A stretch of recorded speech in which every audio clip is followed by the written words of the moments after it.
Hello there, this is Jamie, And I'm Mike.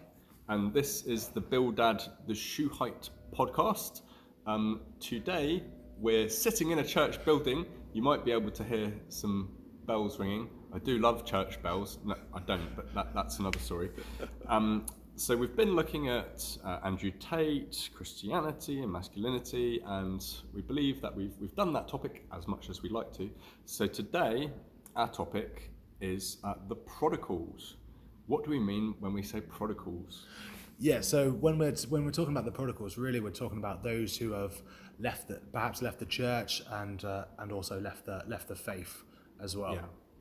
Yes, so that is our topic today, and the word comes from Luke's Gospel. It's in chapter 15. It's the parable of the prodigal's son. If you're interested, so we're gonna be looking at how should the church respond to those people who they fall away from the church, they fall away from the faith. Mike, you have a little bit of a story of how this type of thing has kind of happened to you. Yeah, Would you care to share? Yeah, absolutely. So a similar thing, or basically what's happened to me is obviously there's the passage in the Synoptic Gospels as well, which I kind of think of when I also think about the prodigal son, though it's not directly related to that passage. I believe you can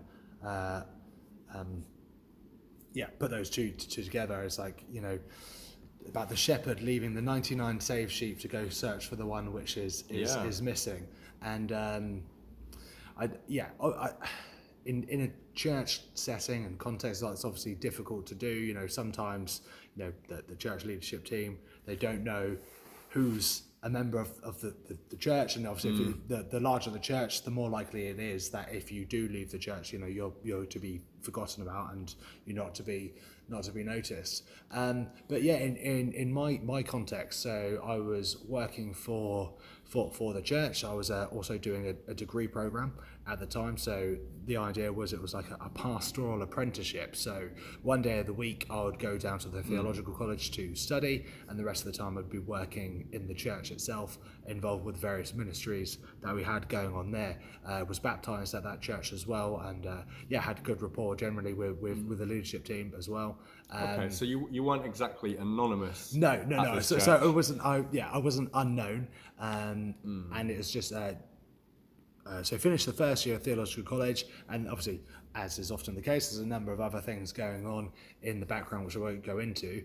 And it was just, I decided that it was right for me to leave the theological college, and then I decided actually I'm going to step away and leave that particular church. And what happened was really quite shocking in that there was absolutely no kind of follow up from the church. It's like, and it's.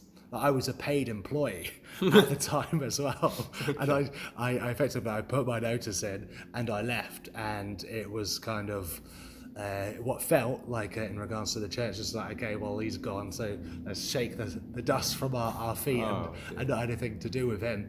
So there was no follow up from the pastor, from the eldership team. So it's pretty.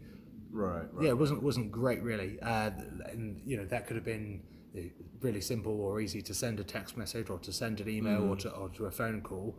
Obviously, what's preferable is that you meet with the individual and you discuss with them, what's gone on, what's happened, sort of thing. You try and rectify those if you can. But yeah, no contact whatsoever is pretty poor.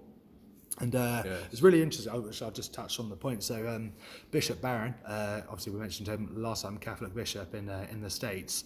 He conducted a survey of all the people leaving the Catholic Church in his particular diocese, and it was just like, okay, so why is that? Wanted to know the reasons, and it was just like some of it is social issues, some of it was boring sermons, some of it was when I left the church, no one followed up with me. No one saw how I was doing. And like he pointed out this, this is, and he said, in this case, it's just like, as far as those who had left the church concerned, it's just like, oh, well, they never really cared about me to begin with. So this is something which is really easy to actually rectify. Obviously, sometimes you have irreconcilable differences, but I think it's best to try and part as amicably as possible, because obviously those who leave the church, unlike myself, who eventually came back into the fold, it's you know, if they, you know, we hear that analogy during the Alpha course about a hot coal being taken out of the fire, it's going to cool off if left by itself. Yeah. And you know, especially if you're left with a particular like heartbreak or you know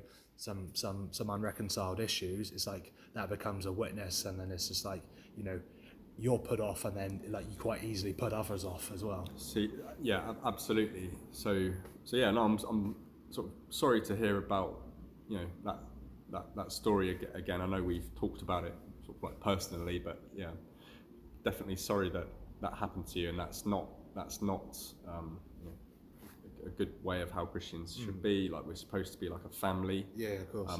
Families fall out, but families care for each other, and it seems like there's a really, you know, poor level of care towards you, especially you know, even if you'd only been going like a month or two, it would have been poor that no one followed up with you. But to be employed, that's kind of like a different level. I'd say in regards to like, if someone had been going to a church for a month or 2 months, like, and then they left and no one followed up with them, to some extent that's like, it's understandable and a bit more forgivable. But yeah, just contrast with the fact that that the church I'm currently going to, Anglican Church, obviously my wife hasn't been attending me recently because she's just gave birth 6 weeks ago to our daughter.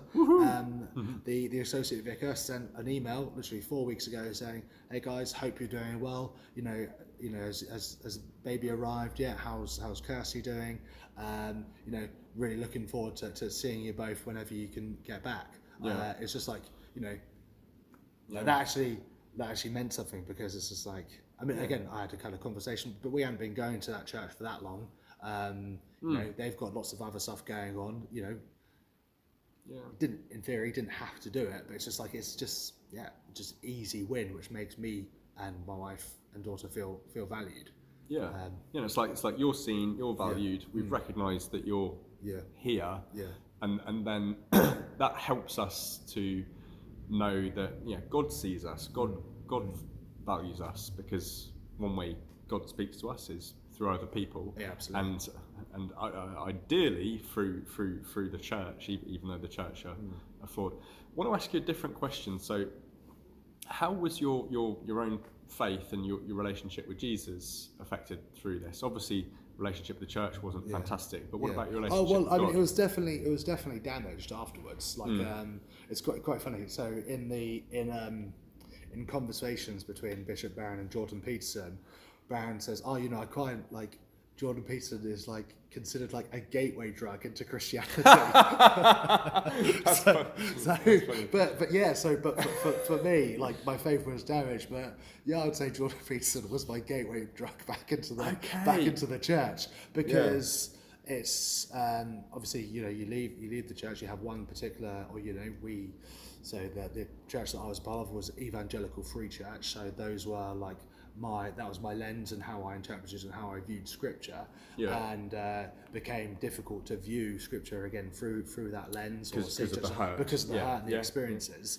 And then obviously John Peterson, with his psychological perspectives on the Bible, it's just like opened it up again to me, or like, you know, made it refreshing to read again, because it's like, oh, there was this new way of reading it. It became, you know, exciting again.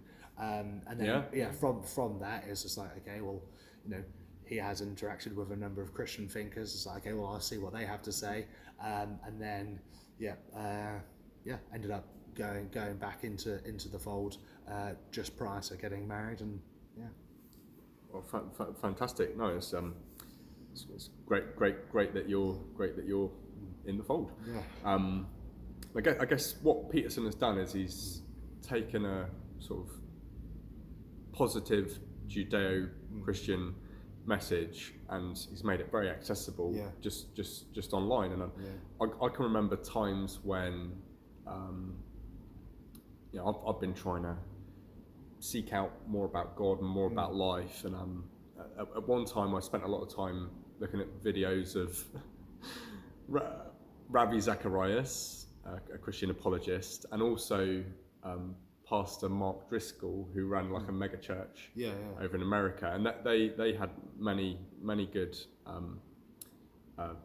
videos. So I spent some time doing that, and yeah, at one point it made me quite sort of like disappointed with the local church, and I was thinking, why can't the local church be like these people? And then I realised, well, actually, it's sort of quite similar. It's the same kind of message, but rather than through mainly the internet, it's kind of through community. And okay, so you kind of didn't completely fall away from God, but you found God in a different place through different means, through these videos. Yeah, and thankfully, I mean, I had a Christian friendship group outside of the church, which I think was I mean, probably like as important as the rediscovering the faith through Jordan Peterson, or if not more important, because I mean, had I not had that, I mean, again, I don't know. I mean, I can only speak from my own experience in regards to this, but I would assume that most people's Christian friendships are in the church that they're a part of, and outside of that particular church context, they probably don't have that many Christian relationships.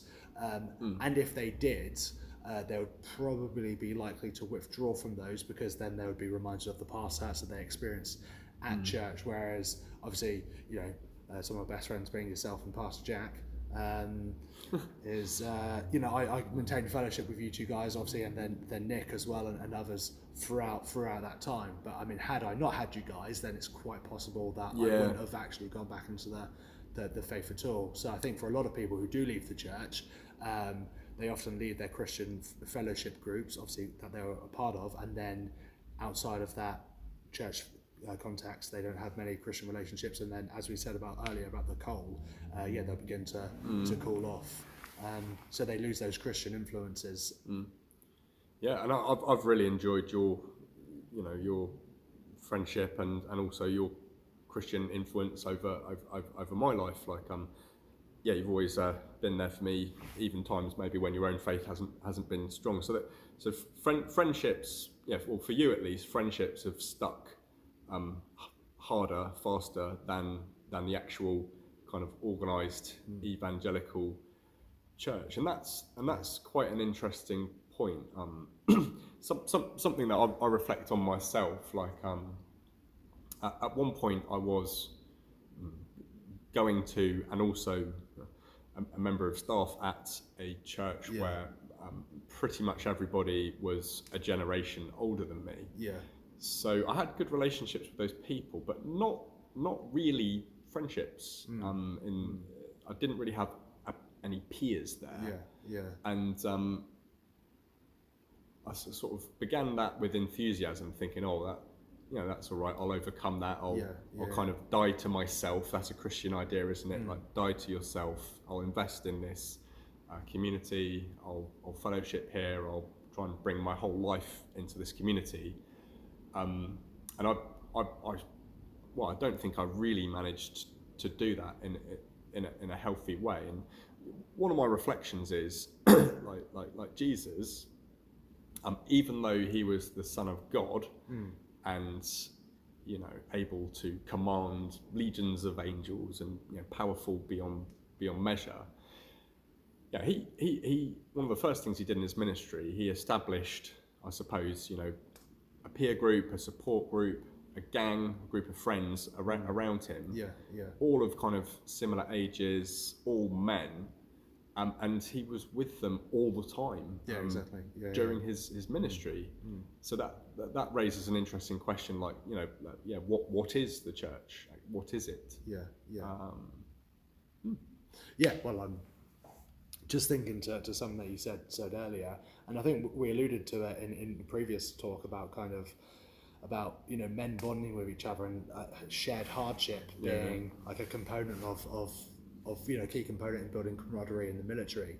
I just think with yourself and with Jack and with Nick and some of the other guys, we've actually got that shared hardship built into a relationship, because we've done, again, be it a mountain, again, which I've gone on about a thousand times, or just difficult stages of life. We've been there for one another when things haven't gone so well, and we've worked through tough times together. So we do have a depth to a friendship as well, which is what enabled it to, this is why they maintained outside of the church context. And I suppose if you limit your Christian experience to events which you attend Yeah. where there's worship which you participate in, singing, and then there's some sort of Bible teaching which you like listen to.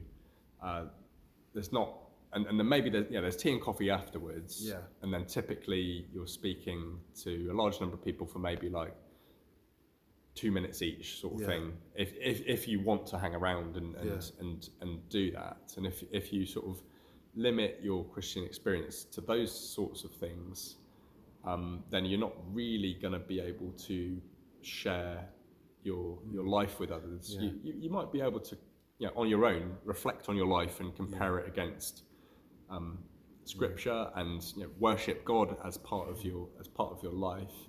But you're not going to be able to bear all. I mean, it's like those things obviously in and of themselves are valuable and important. But I mean, I just don't see them as conducive to building, deep relationships and friendships which can withstand troubles and hard times. Like the stuff that we've done, I say, well, we've gone Yomta Mountain or done that stuff we've done off our own back together because we enjoy one another's company. That's not been like a programmed hour on a Tuesday night as such. You made me get up at 4 a.m. Yeah, I know. To do half the driving. Yeah, I did half the driving. No, you didn't. I did half the drive. We shared the driving. It was shared. So for those of you who don't know, basically we drove to the Lake District, left at 4 a.m. and so I hadn't really slept that night. Jamie had decent sleep. We're in the car and Jamie was like, I'll drive. And then after basically, I was really keen to contribute, so I pushed Mike to let me drive his car. And then basically 20 to 30 minutes later, it was a good 35 minutes. I was like, I need to pull over, feeling a bit tired, and that was his contribution to like a 5-6 hour drive. There we go. Yeah. So I did, basically, in summary, the important thing is, we shared it. I did one half, and you did the other half. And I always say, it doesn't matter whose half is bigger.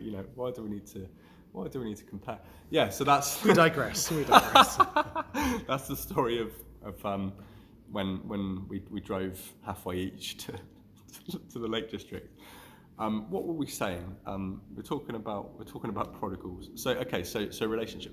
Okay, but even if, let's just finish your bit. So you didn't totally fall away from Jesus. No. Changed the way. I didn't. I mean, there were So faith was damaged. I was obviously questioning everything under the sun. And there was a point of time where I would struggle to say that I was a Christian as such. Like I didn't want to use the name Christian because I'd obviously come to this Jordan Peterson understanding of the word Christian, to be Christ-like, and I certainly was not Christ-like at the time. So I didn't want to say, I am. I proclaimed that about myself where I knew where I was at that moment in time. But had you been like, but do you believe that Jesus rose from the dead? It's like, well, yes, I did, and still do.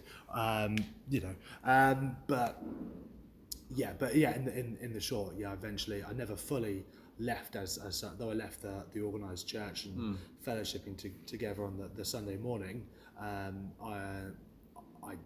still had those Christian relationships which I maintained and still came back into the fold.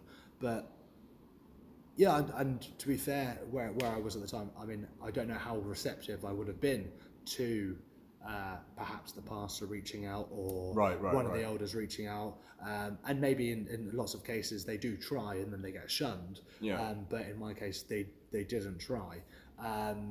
Whereas again, and you just think, well, it takes 2 seconds to send a text message or send a phone call or to send an email, and let's just say even if we had irreconcilable differences, which I just wanted to leave at that moment in time, but they what could have been done was like, okay, well, we could help you leave well so that relationships aren't soured or any sort of thing. And I think in regards to just as a rule, I think the church should always aim to, if someone leaves the fold, So okay, just reach out and be like, oh, we haven't seen you for however long. Yeah, simple. How are you doing? It's an easy thing. It's it'd be great to hear from you. Is there anything we can do to help, or how can we pray for you? These sorts of things. Or if there was a specific hurt which happened, then it's like, okay, well, do everything you can to try and reconcile that or rectify that. And if you can't, well, then at least you made some sort of effort to to bridge the gap. Yeah, you tried. You showed that you can. Yeah. Okay, and then fast forward to now. So where are you now with organised church? Yeah, so organised church. So part of Anglican church. So go to Holyrood Anglican Church. Wife goes there as well. Yeah. We've been attending it this year. End of last year, because no, it is the beginning of this year, because we now obviously got married last year. We're now living together at the beginning of the year, and that's the church we've settled on. And hopefully in the next coming month or so, I'm going to be working with the associate on men's ministry stuff. So not only am I back in just attending the services, I'm now getting more involved with church life as well. Okay. And then one possibly somewhat annoying question, which I don't know, Christians kind of always ask each other. So we believe that God works everything to our good in some way, somehow. Yeah. Sometimes it's hard to see the good if we're right in the middle of some sort of situation. But looking back, how do you look on this experience you've been through? Do you see that God's used it in some way, or have you found good in it? Or I think you have to as part of like the recovery process. I think you have to pan for gold, because even in like the bad, like there'll still be stuff which is actually of redemptive value, or something, or God could bring something of redemptive value out of it. The fact that we're discussing this now, and this may be helpful to someone, is something of redemptive value. There'll be people who also fall into this, this category, who have been, hurt by the church, and hopefully they find this helpful, and that's something redemptive. And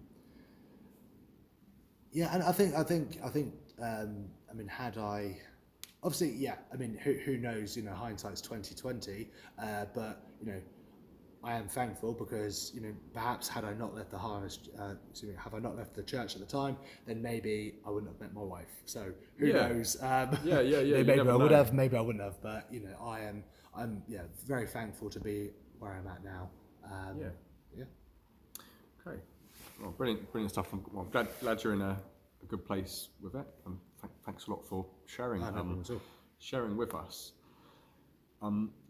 So stepping back slightly, should we have a bit of a look at the parable of prodigal son, a bit of a think around that, and see if we draw out any kind of principles, or we could go parable of lost sheep similarly.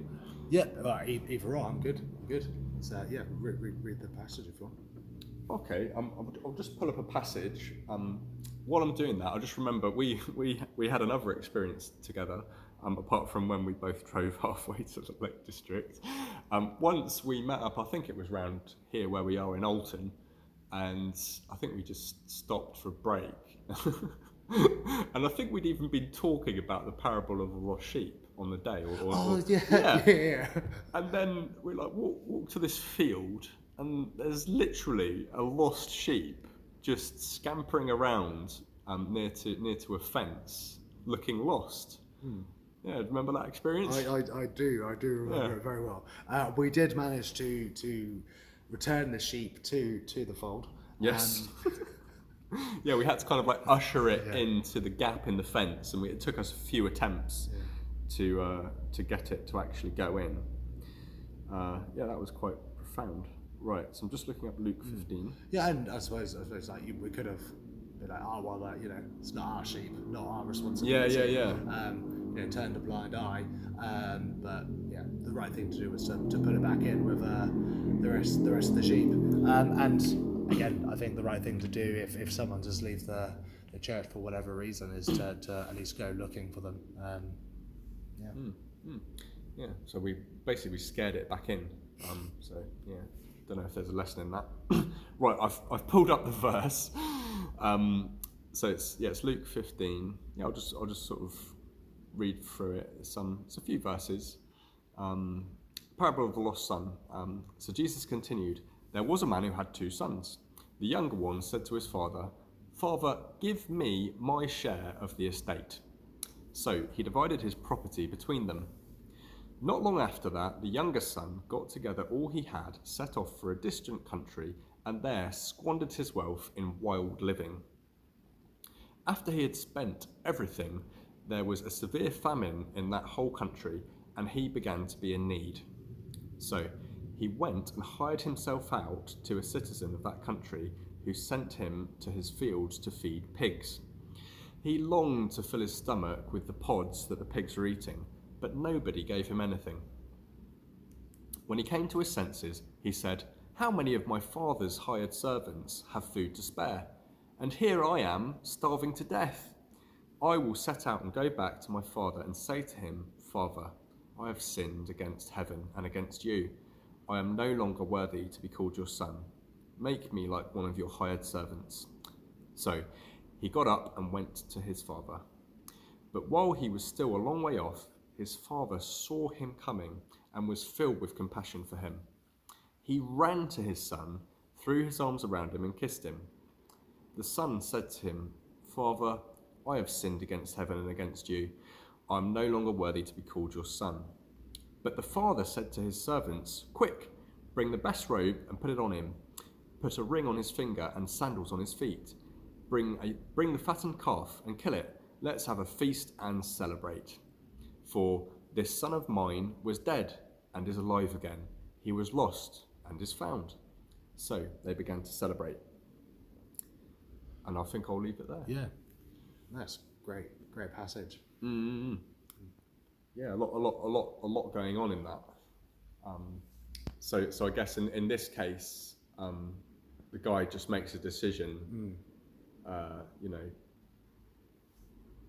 not going to be in the house of my father anymore. Yeah, and that's like, I'm not going to be in the church, and I'm not going to be living for God. I'm not going to be a Christian. Yeah, I'm going to live my own way. Yeah. Yeah. This is outrageous. He asks his father for his inheritance. Yeah. Which people say that's like basically saying, Dad, I wish you're dead. Yeah. So that I can have all your money. Yeah. And I'm going off. And then strangely in this story, the father allows it. So the father allows the son his inheritance, and he does go off and he blows it.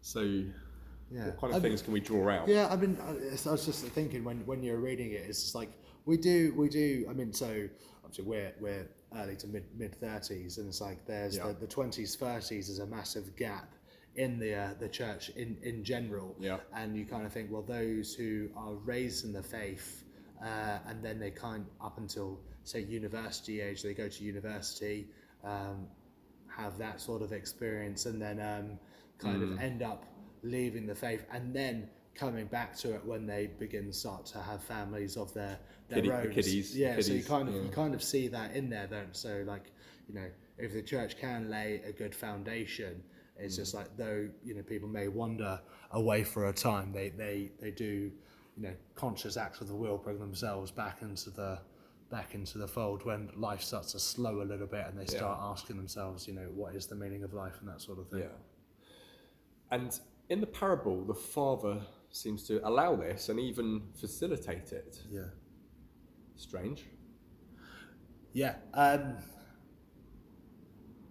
Yeah, I mean, off the top of my head, I don't know why.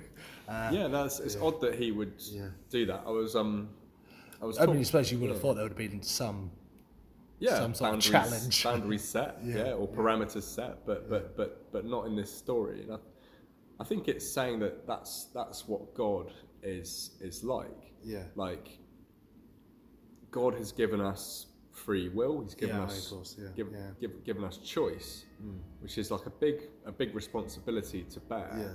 But we really can do whatever we want with our lives. Yeah. Like God isn't going to reach in and stop us. Like, he's given us that freedom, which can be quite scary, really. Like sometimes I wish someone would stop me from doing particular things. Yeah, of course, And sometimes I've even gone as far as to say, God, I'm about to do this stupid thing.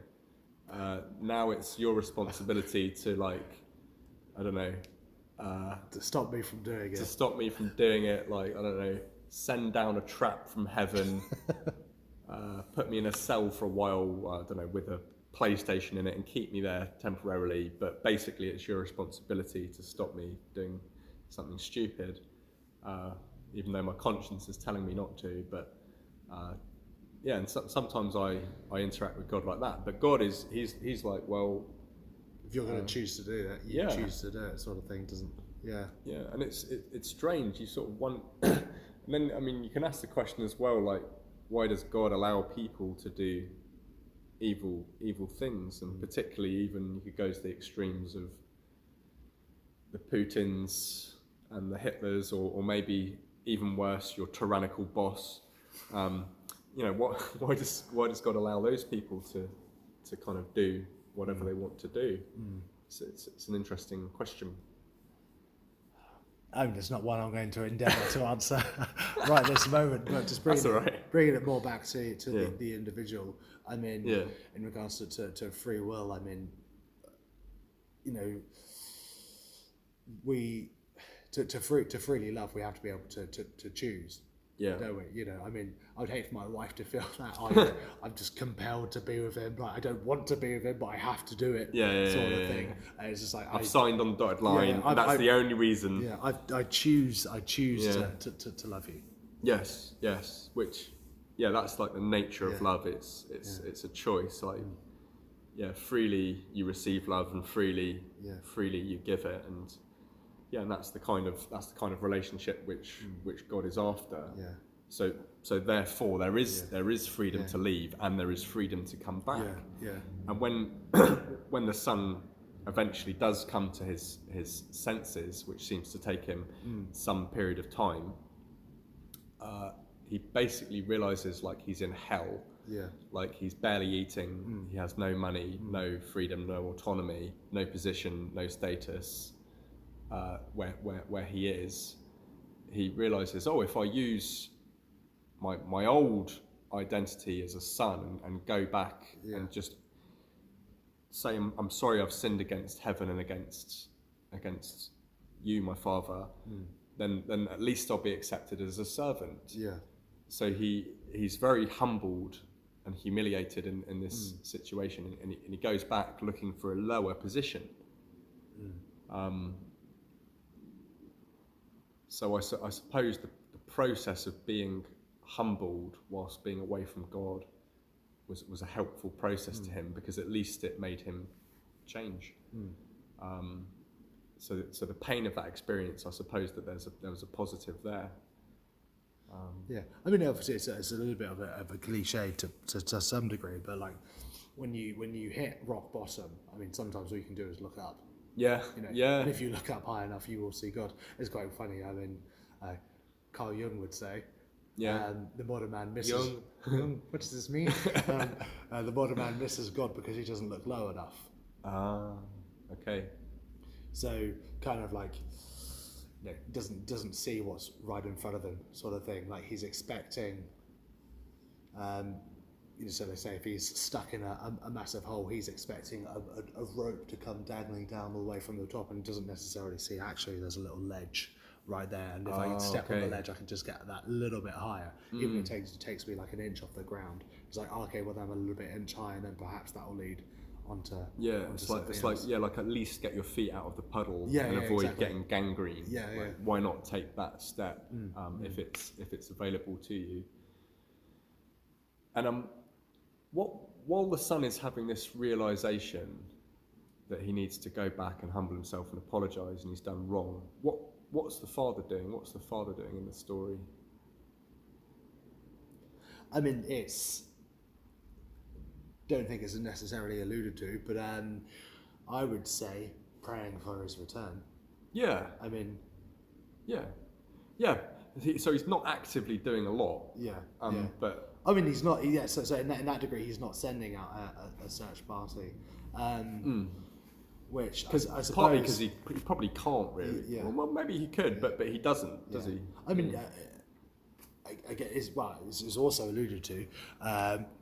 My son was dead and is alive, sort of thing. So he might have actually thought that his son had died. He hadn't heard from him. Yeah. Because no social media, no text messages in those days. He wasn't sending a WhatsApp. My son, how are you getting on? Yeah. He wasn't sending emails or phone calls or whatever. And the son basically kind of said, give me my inheritance. Keel over, old man. It's like, I'm done with this and I'm off. Yeah. Probably assumed that he had died. But was still anxious for his return. So it's just interesting, kind of taking the two passages and harmonising those, is what I alluded to at the beginning, is the responsibility of the individual who has chosen to leave the church or has fallen away from the church. At the end of the day, I chose to leave the church, regardless of what else was going on. That I chose to do that, and then obviously it's then I chose to come back into the fold. And I haven't been trying to get at your story. No, but I'm just obviously just relating it to it, and I assume others will be able to relate. So obviously I chose to leave the fold and chose to come back in. Just thinking, had the son, the son that chooses to leave, and then if someone goes after him, it's like, is he more likely to come back in then and there? Is he more likely to come back in sooner rather than later? I would assume yes, but you don't know. So as I said, all you can do is try to, I would say, just end as being a good ender isn't it? Well, it's often more important than how you started. Actually, you think in regards to employment, if you're working a job, no one really cares about how well you did when you started. It's like, okay, did you end well? It's like people's careers. I think of obviously fighting as like professional fighters who hang on in there a little bit too long, too late, accumulate loss after loss after loss after loss. It just start actually to taint their legacy. So think of like MMA fighters like Anderson Silva and Chuck Liddell, some of the greatest of all time. Hang on too long. You obviously don't know who these people are. That's all right. But basically somebody's got to. These great fighters, multiple time world champions. And then they just hung on in there too long, and then they accumulate a lot of losses, and it kind of like it starts to taint their legacy, and that's what you remember, the latter over the former. And like I say, if you have a particularly bitter church experience, you're going to remember that over the kind of like the joys that you first had at your first, at your conversion experience, and then at your baptism, and the subsequent events. The hurt is going to be, obviously there's, we have an inbuilt negativity bias anyway, but those things just ring out a bit more prominently than than some of the good experiences. So I think it's important to try and end as well as possible, or try and again recognize or try and rectify faults, and reconciliation. Is being a peacemaker, I think is massively important. So finishing well is absolutely key, and it's so much harder to finish well than it is to start well. 100%. And I guess just back to the parable, like the father, I suppose he's an example of somebody who's finishing fairly well, because even though his son has left him, he hasn't let that rob him of hope. Like, he still goes and waits for the son. He's expecting that the son might come back, or even if he's lost hope, he's still acting like he's got hope. And then he's still got space to celebrate the return. He kind of turns that into joy. He doesn't ridicule or shame the son. He takes the shame away from the son by running, putting the attention onto himself, and it's a great celebration. And I think sometimes when we fall away from God, one thing that causes us to do that is our sin and our desire to squander all of our wealth on world living. But then after that, shame can trap us and stop us from going back to the Yeah, Father who we really need to go back to. Yeah, and in many ways, as you said, that can actually be a bigger barrier than the wild living sort of thing. Yeah, because shame can maybe last a bit longer. Like, you know, if people go on a bender, maybe they can go on a bender for a week, a month, or a year. But shame can kind of last a lifetime if you let it. Yeah, yeah. But yeah, in this parable, there's kind of like a promise or an encouragement that you know, if you do go back to God, he puts a robe on him, doesn't he? Yeah, he puts so a you robe. can only say he covers his shame. Covers the shame, ring on his finger, and his identity as the son has actually never, even though he hasn't been living as the son. Yeah, he didn't lose his sonship. No, he never lost his sonship. He never lost his identity. Yeah. And that's one of the amazing things about being a Christian is like, you know, once you're a sheep, once you're a follower, once you've given your life to Christ, then you do have that. You are His, and whether you get dirty or sort of live a clean life, you're still His. And then, shall we go on to the reaction of the older son, or like, what do you think? Go on, should we do it just to complete the parable? If you want to. Yeah. So I'll just paraphrase. So the younger son comes back. Yeah. Father takes away his shame, puts a robe around him, ring on his finger, sacrifices a great big fat calf to celebrate. Yeah. And then the father invites the older son. Yeah. Now, do you remember how the older son reacts? The older son wasn't particularly happy. It's just like basically complained to his father and said, you know, I've been working faithfully, doing everything you wanted me to do, and then, you know, doesn't even acknowledge that he's his brother. It says, you know, but your son. Your son, not my brother. Your son squandered his inheritance on harlots, effectively, and you know. And here you are slaughtering the fatted calf for him, but you wouldn't even give me a goat for me and my mates. Poor me, and, yeah, basically. And then the father's response to that is like, all that I have is yours. You know, your son, you know, your brother was dead and now is alive, sort of thing. So really, you should be rejoicing that he's back. And basically, if you had wanted a fatted calf, all you needed to do was ask. Yeah. Why get bitter over this? Yeah, exactly. And I think there is that. I mean, gossip has to be the worst sin in the body, and it's hard to do, but it's hard not to do. Excuse me, because it's addictive. It's easily to talk about gossip being juicy. You know, people enjoy talking about other people, and it's cancerous, really, and we shouldn't do it, but people are fallen, and they do, and it's easy to, you know. If someone leaves the church for whatever reason, you know, other Christians may find themselves talking badly about that individual. But again, that in and of itself can be a barrier, because like if you're feeling, you know, maybe a bit of guilt or a bit of shame for something that you've done, and it's just like now you've not only have you got to cross this barrier and go back to where you left, but it's just like, well, all these people are now potentially talking about me, sort of thing. Yes, yeah, absolutely. Some people. So we're just in a church building, and there's some people like looking around. So that's cool. Yes. So the older son is like is resentful, which is bad, and he kind of doesn't like the grace that the father is showing. But then he misses out on getting his brother back. And I suppose like this can happen in church life where.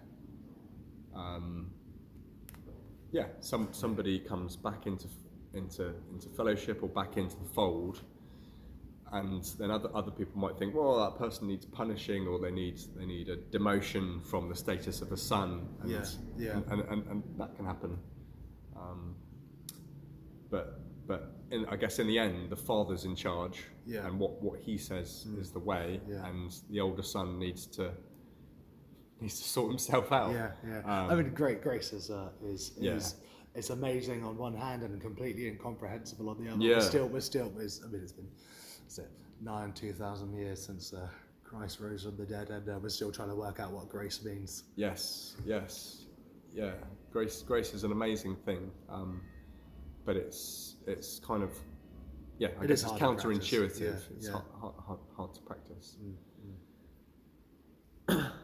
Okay, so in summary then, what we basically think the church should do is it should reach out and communicate with people who are, you know, no longer showing.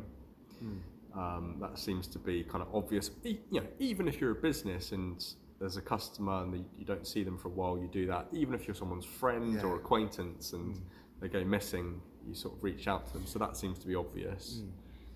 And it's just, say, call it an easy win, but it is something very, very simple, which they can do and should do. Yeah.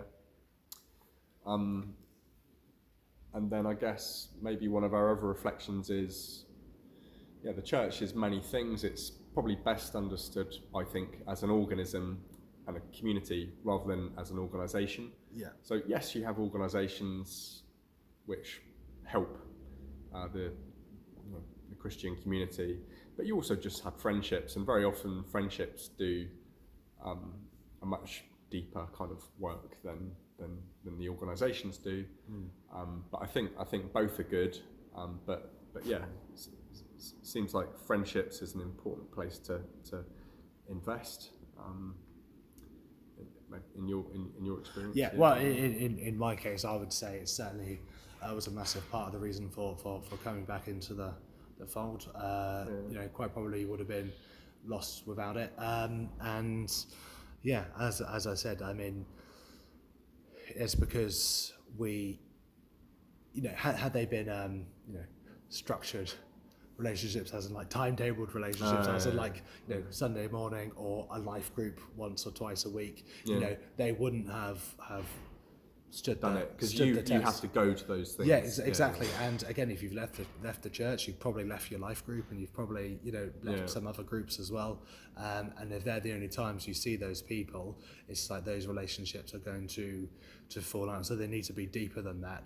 And as alluded to earlier, we've had some shared hardships and those experiences, and that was why they withstood the test of time and continue to do so.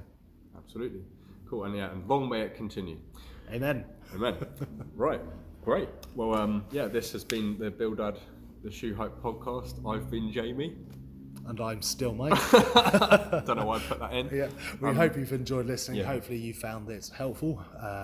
If you relate or not, then let us know in the comment section. The next time we'll be discussing